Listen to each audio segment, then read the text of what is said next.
With my signature, the federal government will now resume normal operations. It's the end of the longest government shutdown in history. The yeas are 222, the nays are 209. The bill is passed. The motion is adopted. But going into the vote, some House Democrats slammed the bill. I think it is a raw deal for the American people. The deal to end the shutdown includes job restoration for thousands of federal workers fired during the shutdown, back pay for furloughed workers, protections against mass federal layoffs through the end of the fiscal year, and funding SNAP benefits through the 2026 fiscal year. But it's what the bill doesn't include that is getting the most reaction, an extension of the Enhanced Affordable Care Act subsidies, which millions of Americans rely on. They're set to expire at the end of the year. Every person in our country has lost a loved one to cancer, and yet you would vote to deny people life-saving cancer treatment and research. Republicans control the House, the Senate, and the White House, and with the majority, you have chosen to enact harm to make people hungrier, poorer, sicker, and less safe. Republicans have promised a future Senate vote on ACA subsidies. The House, though, has not committed to taking it up. After the vote, House Speaker Mike Johnson placed blame for the shutdown squarely on Democrats. Absolutely no question in anybody's mind now that the Democrats were responsible for this. I'm Sherelle Hubbard reporting. The U.S. government is finally back open, but the fallout continues. It costs about $15 billion a week, and it accumulates to maybe 1.5% of GDP. While there's relief for travelers, I am happy that it'll get back to some kind of normalcy. Flight delays and cancellations are expected to linger as air traffic control facilities staff back up. Thursday, nearly 1,000 flights were canceled due to those staffing issues, FAA mandated cuts to keep the airspace safe, and unrelated reasons. It remains unclear when regular operations will resume. It's going to take a long time. The problem is that the cascading effect that has occurred during the government shutdown is going to just kind of build on top of itself. Across federal agencies, the hundreds of thousands of furloughed workers will have to address a more than 6-week backlog of work, from food safety inspections to NASA operations to tax refunds. Federal workers say it takes time to get things back up and running. And the battle on Capitol Hill still isn't over. There are no guarantees Congress will extend the health care subsidies set to expire at the end of the year, something demanded by Democrats as Affordable Care Act enrollees brace for premium increases. It went from $400 that we're paying right now to $1,975 for the same policy. The legislation also only funds most of the government through January, which means in less than 3 months, the government could close its doors again. In Atlanta, I'm Ivan Rodriguez. At least it's nice out, right? Tom Dempsey with News Nation. I was hoping you could talk about the impact of the government shutdown now being over and the effort to get federal workers paid. Well, our Council of Economic Advisors said that it cost about $15 billion a week, and it accumulates to maybe 1.5% of GDP when you account for multiplier effects. And their current estimate is that 60,000 Americans, not government workers, have lost their jobs because of the reduced economic output. Affordability has become a key word after Election Day last week. How has President Trump, from your perspective, made things more affordable for Americans? Oh, I mean, the first thing that we've done is we've stopped the runaway inflation. And the second thing we've done is we've pushed policies that have caused incomes to grow a lot. But we understand that people understand as they look at their pocketbooks and go to the grocery store that there's still work to do. The way I summarize all the stats we look at is that real purchasing power for a typical worker dropped $3,400 under President Biden and has gone up $1,200 so far today. But Americans rightly are frustrated that they're still $2,000 short. And that's something that we're going to fix, and we're going to fix it right away. Kevin, Swiss negotiators were coming to D.C. last night to talk to the White House about a trade deal. Do you expect there'll be an agreement there? I wasn't participating in that conversation last night, so I've not been read in yet. On the economic impact of the shutdown, you mentioned that it will impact the GDP, federal GDP number. What magnitude? Oh yeah, it's about 1 to 1.5%. I think that at the beginning of the quarter, we were expecting a 3 to 4% GDP number in the fourth quarter, which would be consistent with the numbers over the last 2 quarters. And so now you're looking at something about half of that. Do you think that are these $2,000 tariff checks that the president wants to send to all Americans? Is that actually going to happen? Well, it's something that will require legislation.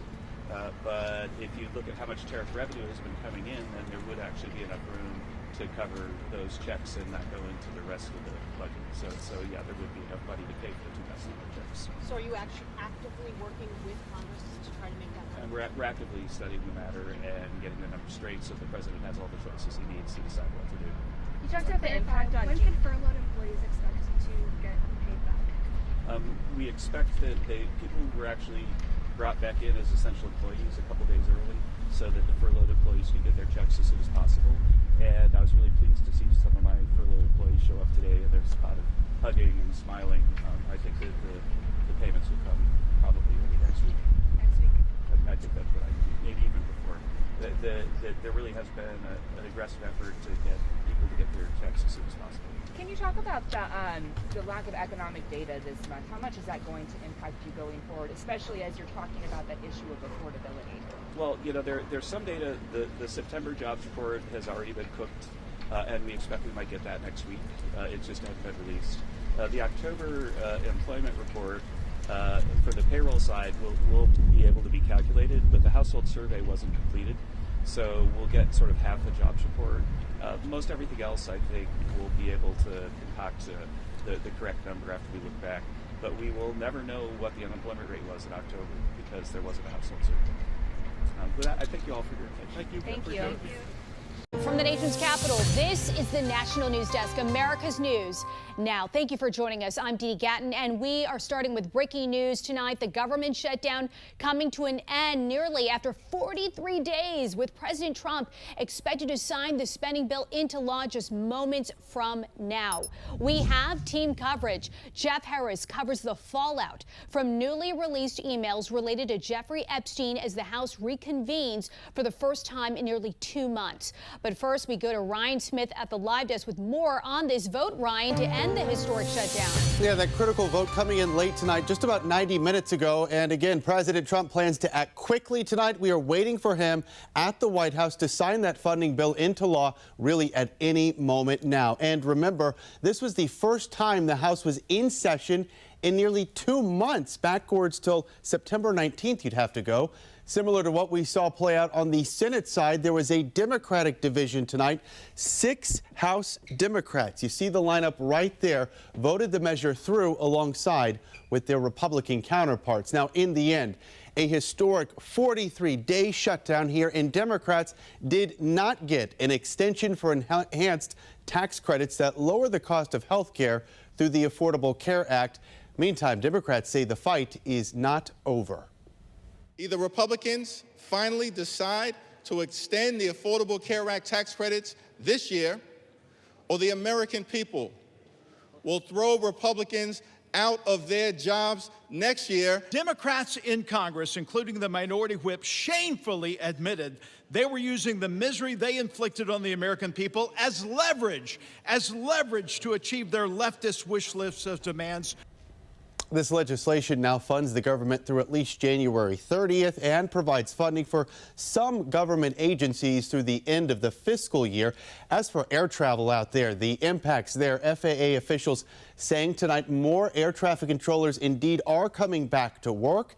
And because of that, those mandated flight reductions we've been reporting on for the last few days, those will remain at 6% instead of increasing to the planned 10% at the end of this week. Speaking of, even with a critical vote tonight, aviation industry leaders warn staffing shortages impacting air traffic control towers nationwide may still persist into the holiday season. Transportation Secretary Sean Duffy says the ATC Training Academy remained operational during the shutdown, offering some hope that reinforcements are on the way, though the stalemate in Washington may have hampered progress.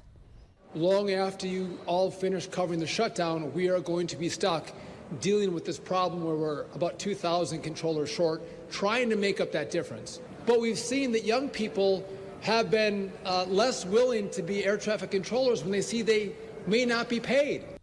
Duffy says air traffic controllers should expect to receive their back pay within 24 to 48 hours of President Trump's signing of the funding. I'm Matt Gelka in Washington. Some of President Donald Trump's most loyal and vocal supporters are wondering why he made comments about bringing in foreign workers for skilled jobs.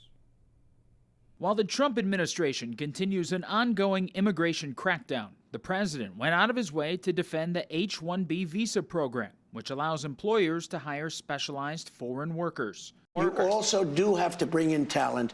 When we a have country plenty of talented people no, here. You don't. No, you don't. We don't have talented people here? No, you don't have certain talents, and people have to learn.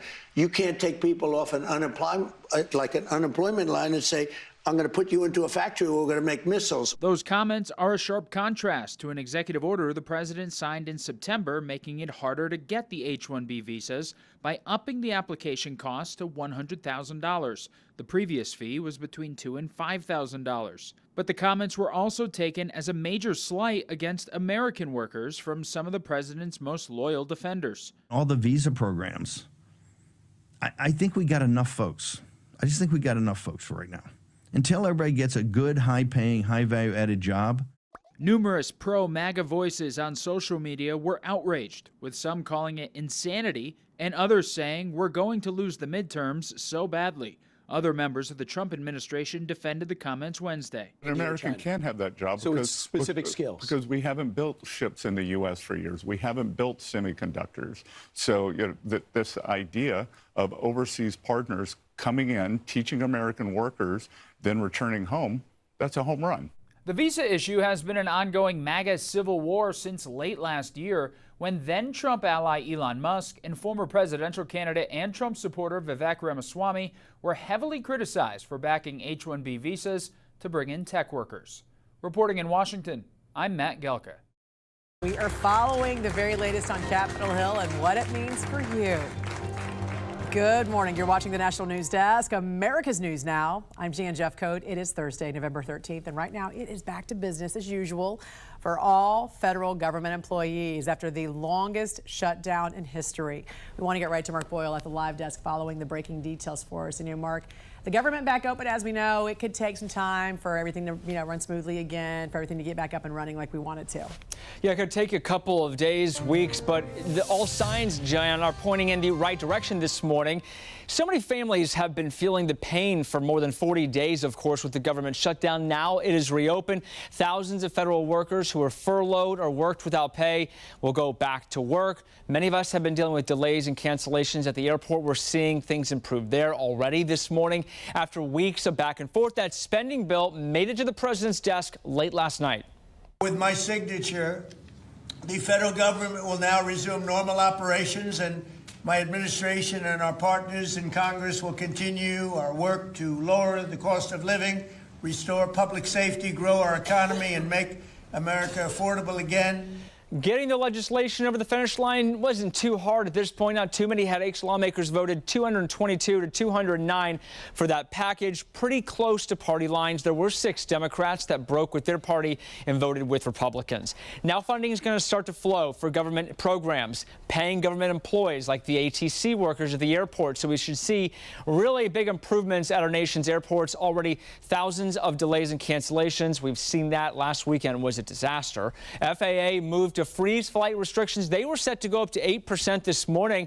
They are holding steady at 6%, all thanks to the government reopening. The DOT also noting it's starting to see a lot of its workers come back, which is good news as well. Here's a look at the misery map this morning. Gives us a pretty good indicator of where things stand. Not too much red. The more red you see on this map, the more delays and cancellations. No major things to note. Another pain point during all of this, of course, the SNAP benefits. The USDA says money will be flowing by the end of the week. 42 million Americans rely on SNAP.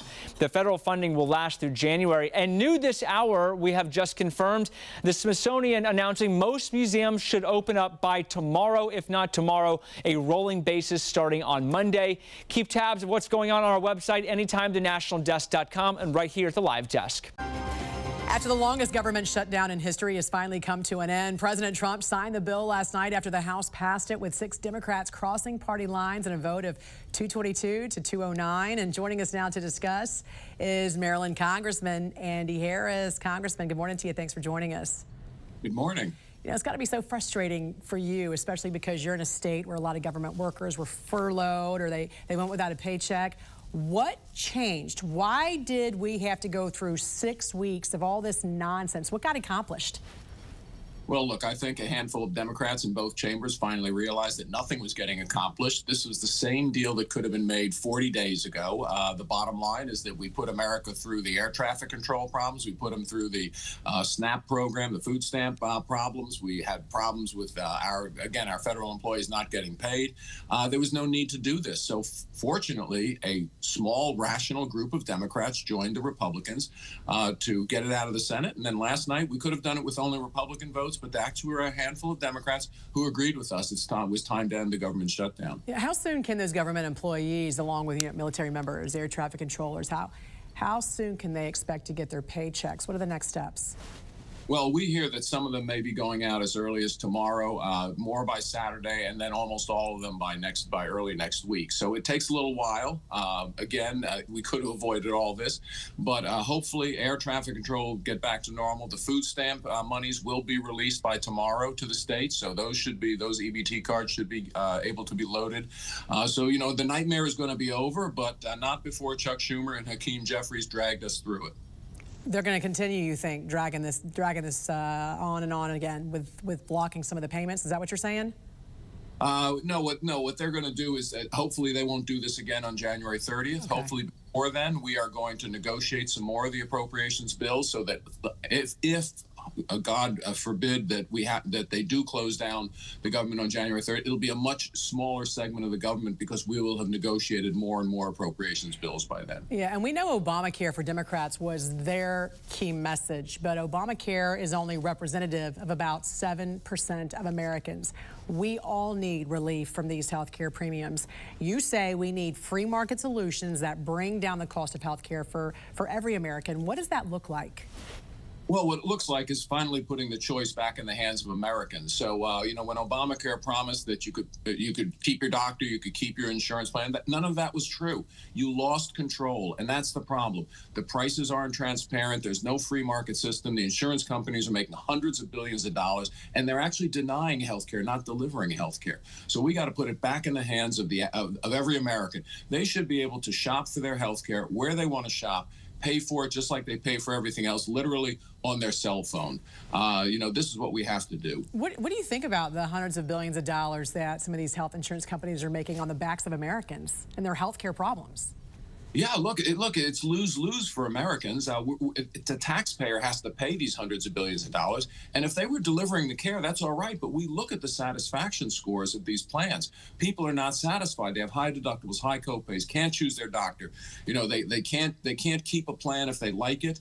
I mean, this is crazy. None of the promises of Obamacare were delivered. Healthcare prices went up, not down. We have to make it work just like every other segment of the economy, based on the free market, the consumer making the choice, not big government or an insurance plan. What do you think about President Trump's idea to give the money from these subsidies to Americans themselves? And just let them decide. Yeah, you could incorporate that kind of system. You could say, look, we're going to give you a health savings account. You can pay for it on an account that you pay for it with your cell phone, literally, and you go to the doctor you want, you go to the provider you want, and then you make sure that provider publishes all their rates, all the negotiated rates, so that you're getting a good rate when you go there. You could convert part of the system into a consumer-driven system instead of a government or insurance company-driven system. And very quickly, I want to ask you one more time, because we know that only 9 of the 12 appropriations bills still have to be negotiated in the House and the Senate, what are Republicans going to do to make sure you're not in this same situation again on January 30th? Specifically, what can you do? Well, we're going to do the same thing we did before this last shutdown. We're going to begin negotiating appropriations bills. We had the negotiations on the first 3 bills almost completed, and then they shut the government down. Government's reopened. We're going to put a couple of packages together. We're going to negotiate them. Now, if the Democrats negotiate in good faith, I think we're going to pass 5 or 6 more bills by January 30th, leaving only a very small part of the government unfunded at that point.